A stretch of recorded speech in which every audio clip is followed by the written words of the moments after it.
This dam's been in since May. The new wall where they're making forms, I guess, they've cut off the lower section of the old wall and make a new wall.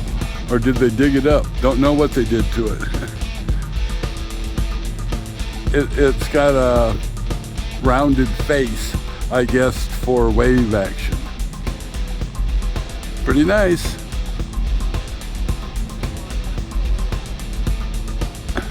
And if it wasn't for the Aqua Dam, this would be flooded and those two workers would be standing in water. Now, everything below where they want to stand at, they don't need to pump out. That's why you can see water in here, but look at all the growth because it was controlled with very little water, and then that makes those little plants grow like crazy. Now, if they got 12 inches of water, they don't want to grow at all.